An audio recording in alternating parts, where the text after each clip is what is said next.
Carol Ann said, let's get started. Glad you're here. April 15th, our next update for the Phoenix Project and all that's happening.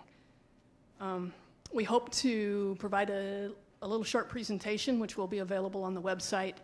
There will be a video recording of this, albeit with part of it bleeped out, and I'll explain that in just a second, and time for question and answers.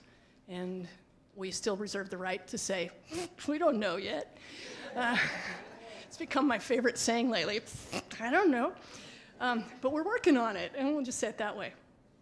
Okay, Kevin and Pasha, please cease and desist all audio and video recording of us. Excellent. Yes, starting right now. Okay, the second good news, of course, is there's no SLUP. We hate to say it, but Jay is no longer the SLUP queen. She's the variance queen. She's now the variance queen. And the reason that this happened is our attorney has such a superb relationship with DeKalb Planning. She called one of the planning people who had been there at DeKalb for a long time and said, can we look at the ancient records that exist on this address? And they went and dove into somebody's box and somebody's employee who had left, before, and they found an actual special land use permit that already exists for the property, that it was defined as unconditional, and it was granted. And so therefore it's ours if we continue to purchase this property, because we have to have that caveat in here. We haven't closed on it yet, but that's why it can be done. And our attorney has just been fabulous with this, and it's just because of her relationship and her doggedness to make this happen that we don't even have to worry about the SLUP. We do need a variance. One of the rules DeKalb County has is there's only so much land that can be labeled as impervious, and we exceed that with the parking lot plans that we have, so we need to get a variance on that. And there will be a meeting on May 9th to be announced, date and time exactly. Am I right, Jay? Are you nodding? At the Maloof. We think it's the Maloof building in Decatur. We're not exactly certain of the time. We'll get a letter that gives us the time on that. So it would be helpful for us as a UCA to be represented at that meeting. So if you can put that into your calendar and go to that meeting, that would be fabulous. May 9th. May 9th. We're going to keep going on this and hold most questions, okay? So I see a Sven, save that. All right. Yes, thank you. The due diligence process, that's the time period that we are in right now. We've gotten many, many things done. The primary inspection is done of the building, and the third good news is there are no hazardous materials in it. There's no asbestos flooring, there's no asbestos insulation, all of that exists. They also do a little historical record. It used to be a farm, so there are no storage of airplane jet fuel underneath the ground or anything like that also. So that's our other good news on that. We've completed the land survey, like we said. It's 4.4 acres, and they do a tree location survey with that and do all kinds of setbacks, and it's quite the complex drawing. But that one's done. We had an arborist come in, and more about that in just a second. We've had our roof inspected. We think we have about a 5-year life left on that. We'll make sure that there's money left over to be able to pay for a new roof so that we don't have to come up with that funding, say, 5 years from now. So we'll have that money set aside in between in case it happens earlier. And we've had the elevator evaluation done for a tri-level, a 3-level, double-sided elevator. And so all of those quotes are in, and we've got a better handle on what the costs are for all of that. We do not have a complete total budget put together yet. There's still a lot more information that we're compiling. So stay tuned on that one. Next slide, please. Trees, trees, trees, trees. It's the design that we showed you that was presented for the SLUP process showed a large parking lot that held 171 spaces. It encroached upon the grove of oaks that's in the middle of the yard. They were just assuming that they would take all of those trees down and give us a paved paradise. Yeah, so we got an arborist to come in and take a look at it, and the arborist himself was just tickled pink to be looking at these beautiful 100-plus-year-old red oaks that are on that property. And we all looked at each other. We took a look at what the climate survey results that y'all did the other day and what y'all thought about climate change and all of those things. We saw that like 99% of the congregation said, yeah, it's real and we got to do something about it. And we looked at each other and said, we got to save those trees. Right? So we've since modified. We do not have an official plan yet, but the idea is to try and build it so that we save the grove of trees. When you save those large trees, you also have to build a 45-foot drip line around them. So it's not just that you can park right up next to the trunk. It has to be protected for 45 feet out from the trunk. That's a big chunk of that front property. But those are some really, really nice trees.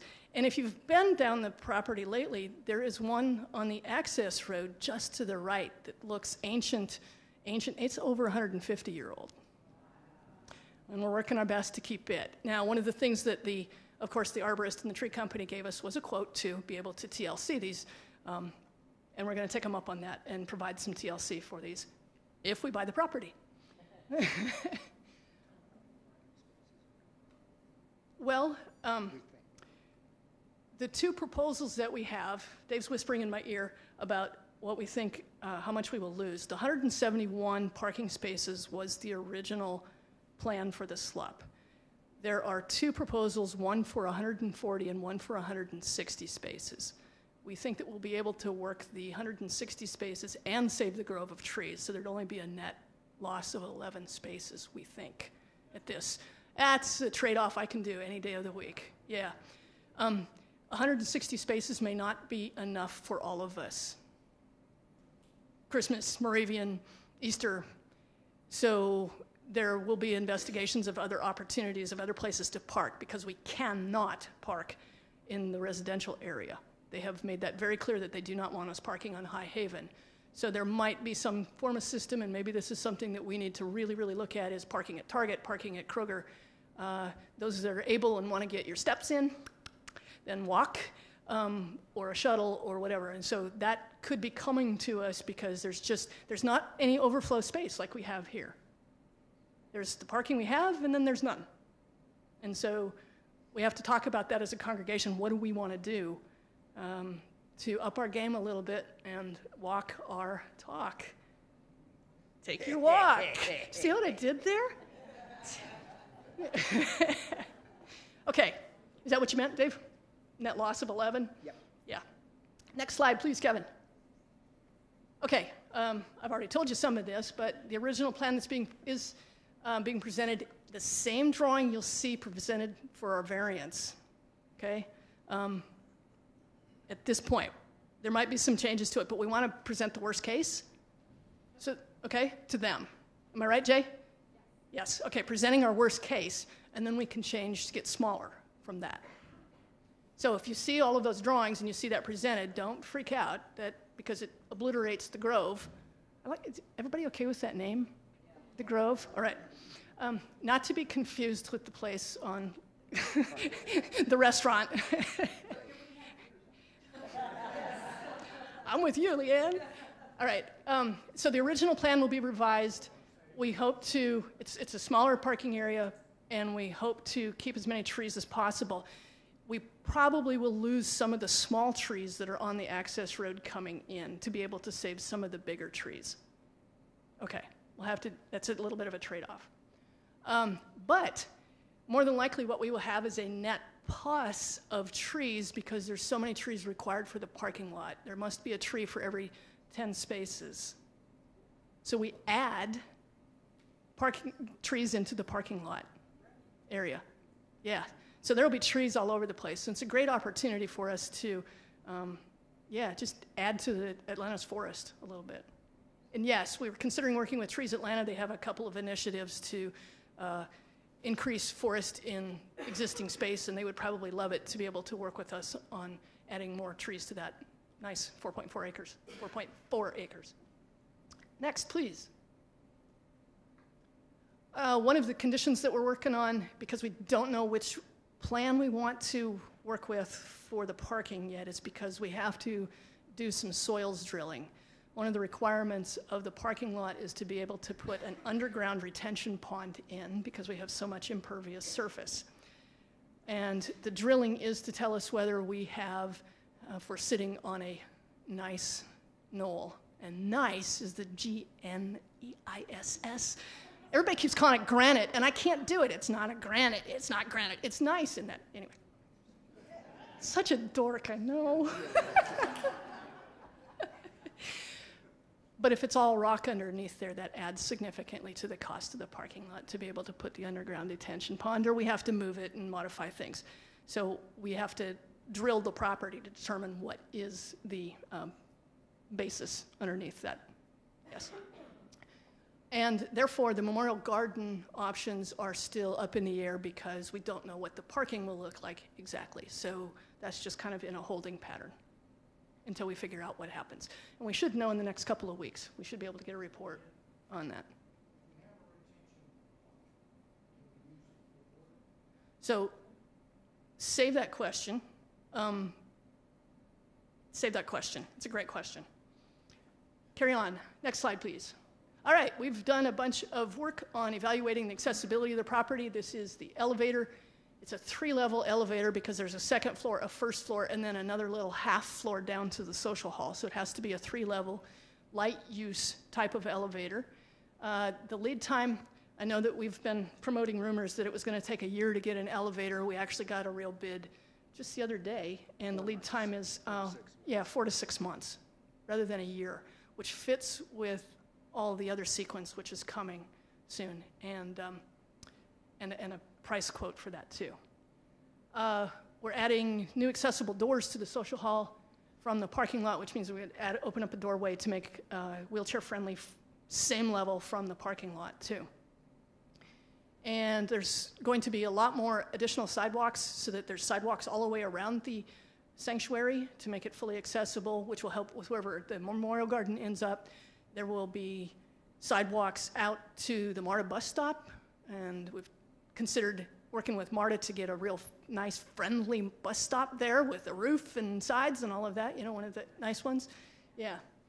And then we hope to add the automatic opening doors to any of the double doors that we add into the social hall and the sanctuary.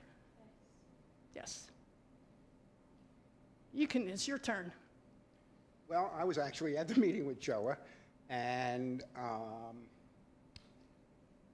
we told them that we'll be, it's not time for that. When we're leaving time? Not yet. Not yet. Save that one. Next. Good, because I like suspense. It's really fun. The construction goes on. If you, when you come up the access road, if you notice the building just below us is gone, this is the speed that these people move. So any thoughts of, we'll stay till October or November is like, no, get out of here as fast as you can.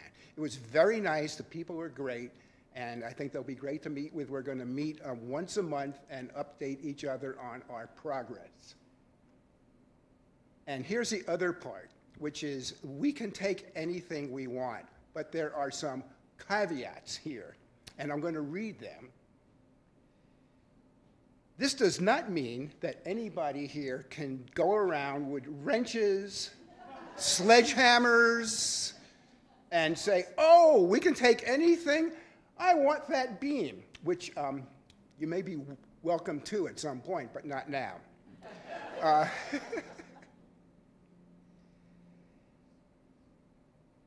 There is a bunch of different teams working on this to decide what it is that we want to take, because believe it or not, UUCA will have first priority on what we take out of here to move, which may or may not include all the fairly new air conditioners, track lights, LEDs, and so forth. But we just don't know. It's going to take some time, at which point we will develop a policy around how people may request to take things out of this building which we're not going to want, like, let's say, a lift.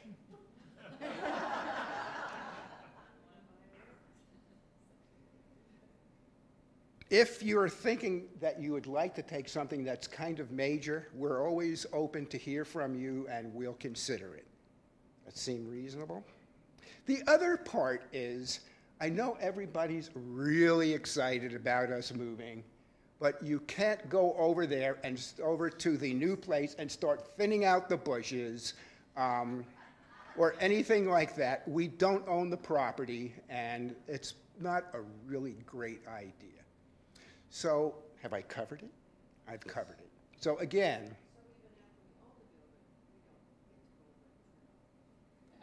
We'll talk. there's going to be a plan. This is.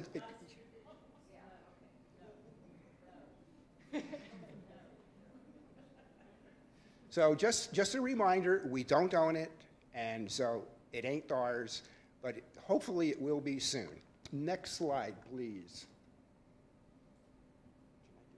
You want to? Oh, so as you heard from the former Slupmeister, who's now the variance mistress, I'm sorry, May 9th is the date of the hearing. It will either get granted or not.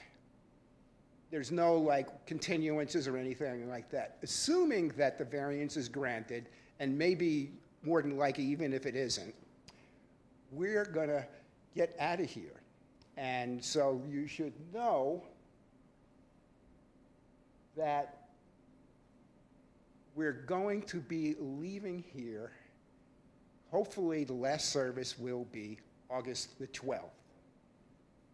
Now, we understand that this is a number of months after the big celebration, but we wanted to have the celebration while everybody was in town and able to participate and able to enjoy it. Also, it's going to be a very interesting service on August 12th because there's going to be nothing in here by then.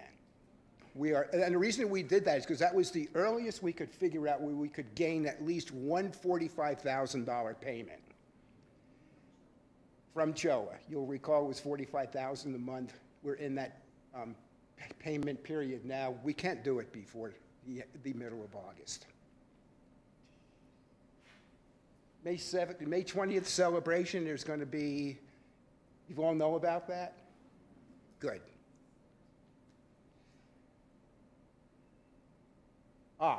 So now here's the other part, which is what's going to happen between, say, August 12th and Moravian Love Festival, which is sort of our fantasy grand reopening, revival, everybody welcome, blue hoo-ha kind of a celebration. We're going to be not here, and we're going to be not there. So you may ask, where are we going to be?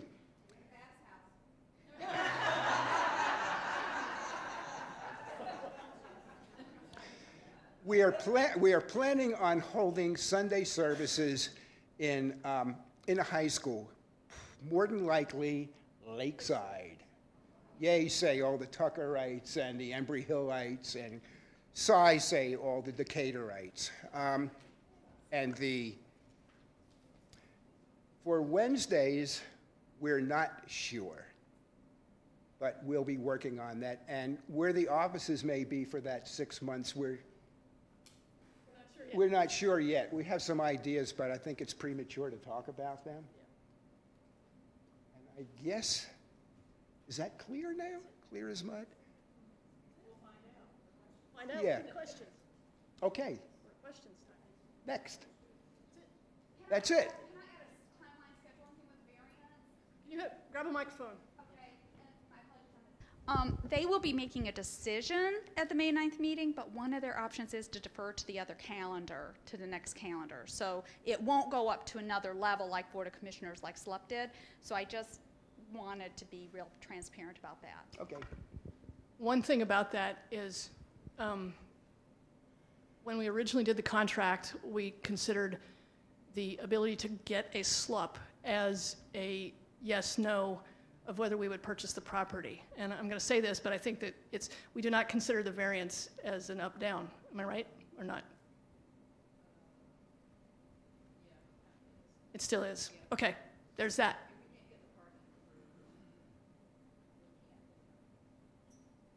Okay, so that's still hanging out there on that. Well, there's one more piece of information, which is the board has to approve what's actually in the amendment. Yes, and so we have a board vote. We have a board vote. I was going to repeat it.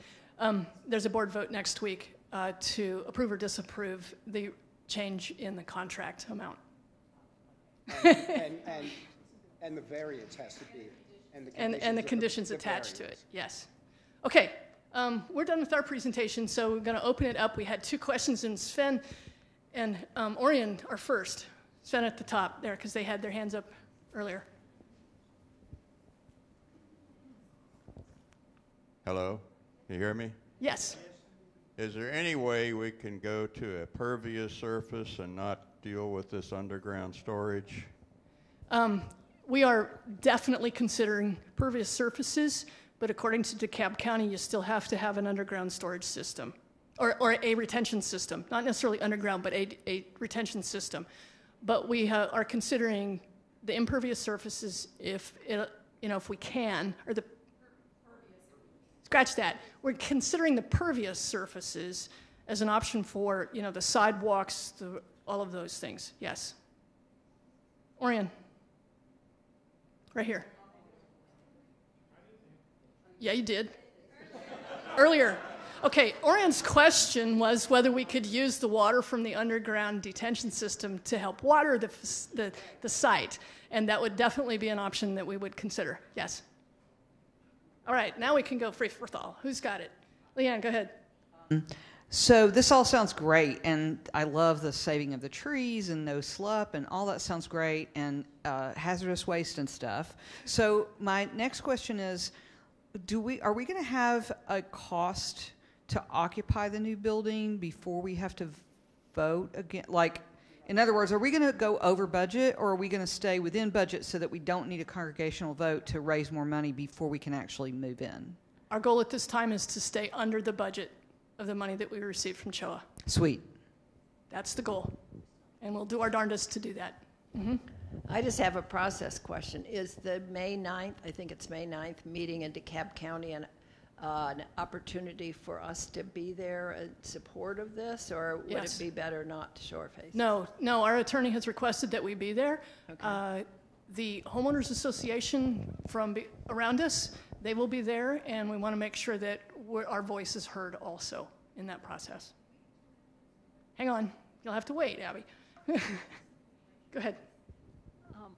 I don't know if this question you need to turn the audio and video off because it's about the slide that you weren't going to record. Is there anybody here on the side? Hi, this is Betty. This is not a question, but a suggestion. You talked about planting trees in the parking lot and trees all around. Just a suggestion that we might have kind of a fundraising thing where people could, quote, buy or sponsor trees. Yes, the fully draft budget thing that we're working on right now is exactly that, of funding sources for various things, because we could see that there's real opportunity for the congregation to be able to add your dollars to, up from what we can afford from the money that we got from the sale. And so, yeah, if we want to do pervious surfaces, there might be a chance for the congregation to contribute to that. Or, hey, we're buying crepe myrtles. You want to make those oaks instead? That kind of opportunity. So yes, we're looking at that. Go ahead. Just a clarification. Maybe you don't have an answer yet, but when I went to the community meeting, there was the talk about the county requirements, which included quite a bit of like sidewalks and stuff that are not in an area where we're doing work, but also widening of the driveway and the community's requirements or requests. And I was wondering how much, it seemed like quite a bit. Do you know how much that's impacting the budget, adding all that extra sidewalks and widening the driveway and all the stuff related to that? Yeah, the quote that we received included all of that in the parking lot. That's the number that you've kind of heard bantered around. We had ballparked $1 million. I've heard that number. It's a lot less than that, and it includes widened sidewalks and a 3-lane access road so that there's a left-hand turn onto North Red Hills and a right-hand turn lane onto North Red Hills leaving the property. So there's 3 lanes there, so there's not a big line. All the sidewalks. There are requirements for really wide sidewalks along North Druid Hills that includes part of a bike lane, that includes trees, and it's going to be a really short bike lane. It's like the length of our property. Yay! And we're considering moving that to the sidewalk. I don't know, there's a whole bunch of options that we're still working on what's the best layout, and it depends on what happens with the soils drilling sample and what shape the parking lot is. So that's why there's not many details that we can give you on those, but those are all requirements. Those are all in that budget of a quote that they gave us, yes, and the trees and everything else too. Did I answer your question? You're looking at me like I didn't. We're okay? All right, carry on. I don't know what that amount is. We hope to have that at some point soon, because right now the draft that we have is mainly the Cedar Peterson's pants estimations, and yeah, we need it better than that. So we're waiting for lots of quotes and bids to come in to give it a little bit more solid numbers before it's just my pants flying around out there. It's Julie. So my question is about parking. You said on the side street is not at all. On so there's High no Haven. street parking on the side street. High Haven is a cul-de-sac, and the homeowners back there have said, please, no parking on that street. Right, but what about along our property or our soon-to-be property? Even on our side. The High Haven And cul-de-sac why? is not What is wide the enough. reasoning for that? Access in and out of the cul-de-sac. When the UMC was here, they had a daycare in there, and there were times that the homeowners in that back section got stuck because people were trying to turn left off of High Haven on the North Druid Hills at 3 in the afternoon, which is just about impossible to do. I've tried to do that myself a couple of times. I know Carol Ann's done it when you just turn right and go find something else. And so they don't want that. They don't want us to have that. It's not very wide. Emergency vehicles in and out of there, if there's parking on both sides, just nothing would fit. The condos that are directly across from us, they enforce that on him also, on the developer for those condos, that there's no street parking there. Okay. Yes. Yeah, thank you all for your hard work. I do have concerns about the amount of parking spaces and our ability to grow with that. And I'm just wondering if in the future, if we could afford it, if something like a parking garage or something could be made so there could be expanded parking. The Homeowners Association is really active. And they have pretty much said no to any kind of parking garage. I think, and this is just my 2 cents worth, us as a congregation, we really need to get away from, accessing this place with our cars. And agreed, it's tricky. And we're evaluating shuttle systems from Target or Kroger or any of those things. So yeah, but we really got to start thinking about this as our car-focused parking lot for us as UUs. Just laying it out there. That is my opinion. It does not represent the Phoenix project team. Sorry, Carol Ann. Sorry, Dave. Yes. It represents Dave too. All right. Jean, go ahead. Yeah, Jean Woodall. And I'm really excited about the trees. I am a big tree person. I'm the landscape liaison for my condo complex, and I've been working closely with a really excellent arborist for a long time. And I love the concept of what Trees Atlanta wants to do and likes to do, and if they can help us get trees easier or do some of the labor. But the history that I have of talking with this arborist and other arborists is that they're not very good at selecting the most appropriate tree for the location. And I would like us not to rely on them for the choice of the trees for the parking lot. Understood. Hear you on that one. I know that there is an incredible wealth of knowledge about native plants for the Atlanta area that we can tap into. It's in this congregation. And and myself included, it's just like I'm pretty adamant. Anything that we add, somebody said crepe myrtles, and I said,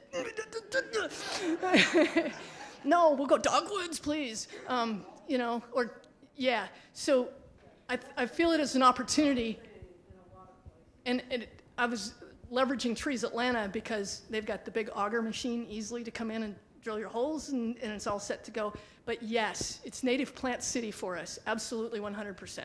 Yes. Less watering. Go ahead.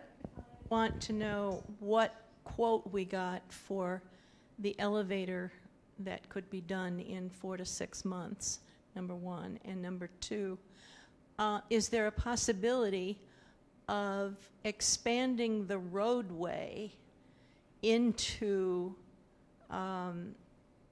our area on the part that goes into the cul-de-sac of the homeowners behind, so that we could put parking on a diagonal or something there that would allow us more space? So expanding existing roads would require county approval, and we're not prepared to pay the costs to do that. Anything that we do, the parking on our side, like on the playground side, would add to our impervious surface percent and exceed our variance. And so that's something that we really have to pay attention to. Even though it's on our side, if we move it into our property, it adds to our impervious surfaces, and it's tricky on that side to access the building, particularly the sanctuary, because you got to go up a hill. So even if you're in a wheelchair or something, it's a pretty steep hill to come up and around on that. So we've not considered that as an option due to cost and logistics. And the elevator. Go ahead. We got quotes from 2 different companies representing 2 different elevators, and they were very, very close to each other. We'll talk about numbers at the next meeting, I think. Ballpark, 110,000. That includes the elevator and the construction. The construction is, you basically take the cost of the elevator and you double it. And that covers the construction. Go ahead. Oh, okay. I'm trying to, I don't remember where the nearest crosswalk is to the new property, but if we're going to try and leverage MARTA, it would be useful to have easy access to the other side of the street, because whichever way you're coming from, you're going to need to go over there one way or the other. Is that something that we coordinate with the county to do, or can we include that as part of the... There's a light that is about a half a block down on the south end, North Druid Hills, that has a full crosswalk. Yes. And no, they would not add another light on very insanely busy North Druid Hills for us. Right. And just to add to that, there's the MARTA stop on our side of the street. There's also a MARTA stop in front of Fountain View Nursing Home, which is right across from High Haven from us there as well. So whether you're coming west or east, there's MARTA right there for you to get off and get to us. So. We got Andy up behind you too, Caroline, there. Go ahead, Ellen. Okay, yeah. Dave might have answered this. I had 2 questions. One was the ETA on that full project budget, like that's still not there, but when? So will it be by May 9th or what? And then the other question is, with the plan in the interim, what about the offices? Would that be in? What would happen with the offices during the August to December? We're working on it. Yeah, okay. So the offices, the staff is considering trying to do something a little bit more freeform, like modern office is not actually have office space, or do shared space. There's a couple of businesses around where there's rent a conference room for a few hours, or those kind of options. So they're looking at potentially doing that. Now, would we need a church office? Yes, and we're still trying to figure out how all of this fits in the timing, and whether we could use the first floor of the building and how much renovation is occurring for the offices. We're not sure, because we haven't fully determined what the inside is going to look like. And then somebody said, well, why don't you just rent a house for those 5 months? Because it would be, $1,500 to $2,000 for somebody's house to rent and just operate out of a house someplace. So we're kicking around all kinds of different ideas for the office, undetermined yet. First question was timeline for the budget. It will not be available by May 9th. I can lay that out there already. We are still in the due diligence process, and we're trying to get as many things as we can done inside that due diligence. What do we have? 4 things this week. The drilling this week. We've got, just all kinds of things going on this week to build that up a little bit. We also want to let the design team take a look at the budget before things. And so maybe by the congregational meeting, maybe? May 20th. Maybe by then. We still have to negotiate with the architects. There's a lot we're doing. There's a lot going on here. Can we commit to that before the closing? Dave is shaking his head at me. I hear you, Ellen. I know. Caroline, go. I'd like to commit that we'll have a draft. It'll still be a draft budget, and it will not have every line item identified, but there will be categories, and I think we'll be able to say by the congregational meeting, we think the parking lot, retention basin, sidewalks, landscaping, lighting would come in around blank. And we think the cost to renovate to do the elevator will be blank. And the cost to renovate the office space, RE building will be blank, and sanctuary blank, and kitchen blank. You know, the big categories. But I will say this, you can't hold us to that absolute dollar amount because we'll still be bidding things out. You know, our architects are doing construction drawings and permitting drawings. We're going for permits, and we're talking to contractors trying to figure out how much it's going to cost us. Believe us, we know how much money we have to spend, which is what we have left over from the CHOA sale. We are working within that envelope. So if there are things that have to get deferred or delayed or whatever because we're going to exceed that envelope, that's probably going to be the approach we're going to take. We're not going to ask for a congregational vote to increase the money, raise more money, you know, right then and there, because we've got a lot of money to work with. I'm sorry. It's okay. I broke the rule. Beep.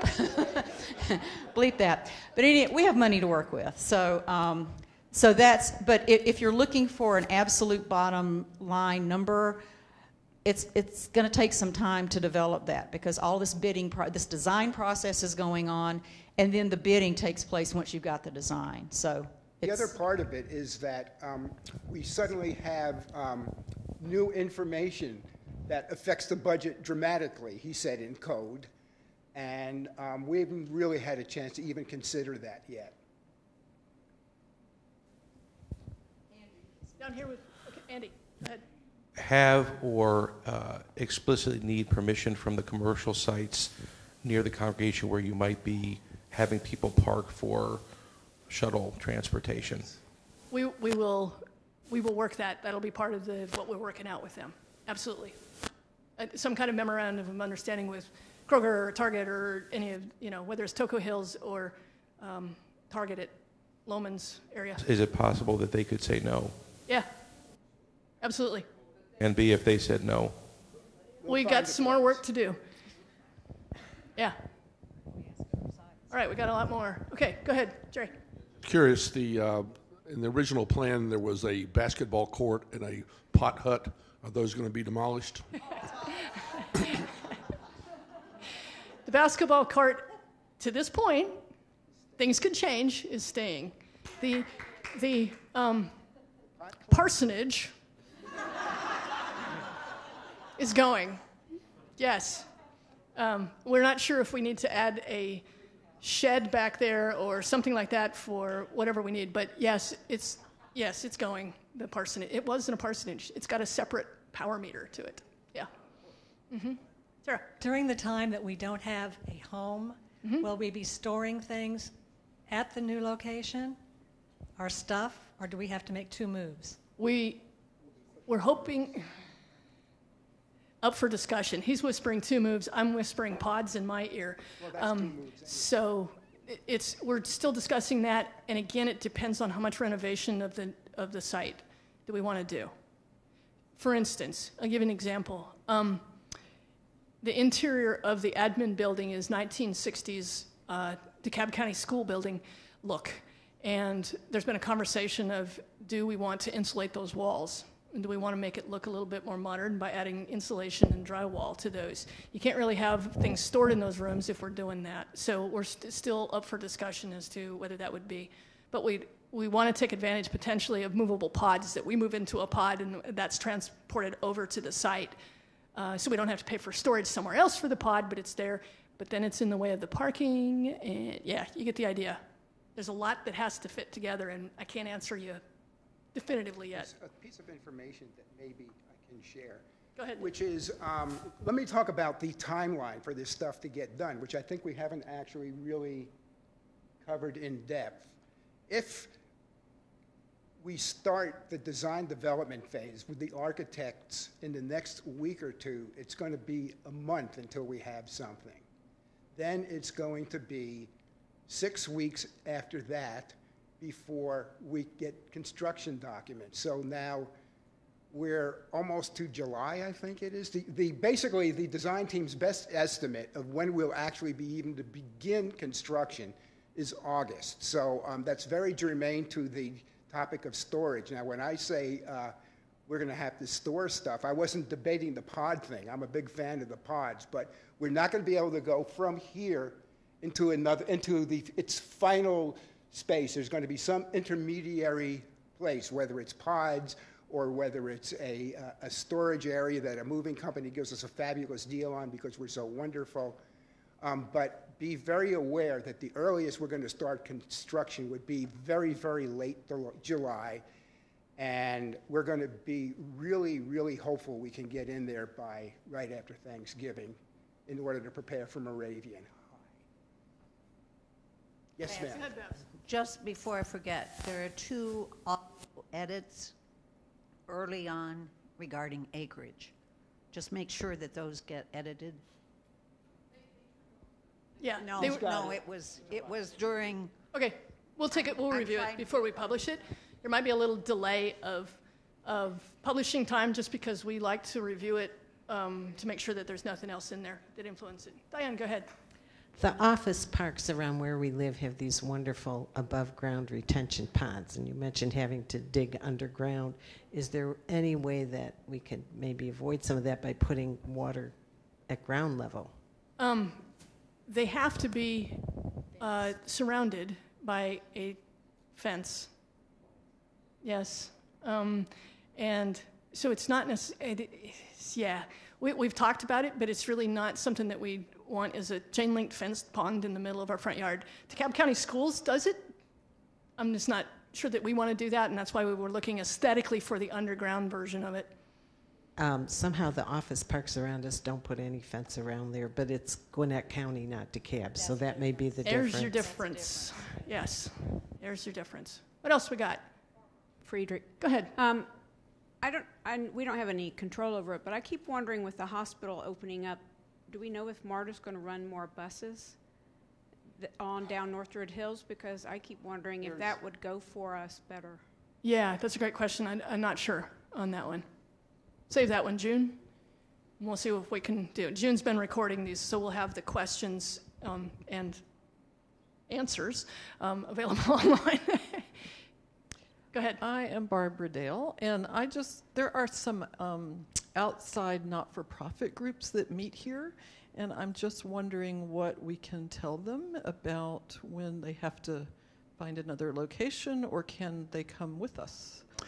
They've all been notified that they can't meet here. I don't know that we've fully shared exact timeline with them yet on this, but I know that they're all aware that it's happening. No, you're shaking your head like I'm full of, yeah. Talk to me. Okay, sounds good. What else? Anybody? Go ahead, Holly. Since it sounds like you've been discussing this, what? Lower? Sorry. It's good. Have thoughts been given to like using some of the bricks or some of the actual structural things that won't happen until they start tearing it down that could be as a memorial to the church, whether as a little wall memoriam or something like that? I mean, has any thought been given to that? All of that is, we haven't designed anything along those lines yet, so there's still a conversation to be had about that. Hi, I'm Sue Certain. I understood the new facility will have 160 parking spaces. We're not sure yet because we haven't Something- chosen which design yet that we can do. Okay, something along those lines. How many parking spaces does the Cliff Valley location have? 126. Okay. But we use a whole lot of parking over there in the office park and at the Feminist Women's Health Clinic. Yes, I know. So it's a little bit of an increase, but we're not sure that it's enough. Okay, so 126 here with overflow. Thanks. Yes. Babs got one? Are we close to wrapping this up? Okay, hang on, Marion. Babs has got one. Let her go first. Go ahead. Yeah, you talked about the bike lane in front of the church. Are we the only people on that block that will have a sidewalk, or is there a sidewalk all the length over to Target and all the way over to Topo I believe Hills? there's a sidewalk already in existence. Carol Ann knows this because she scouted it. Yeah, here's the deal.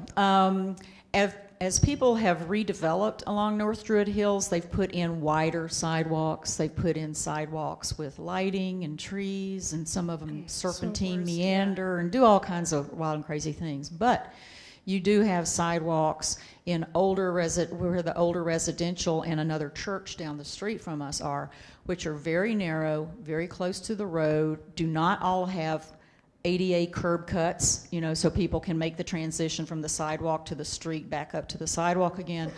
So everything we do is going to be an improvement over that existing stuff.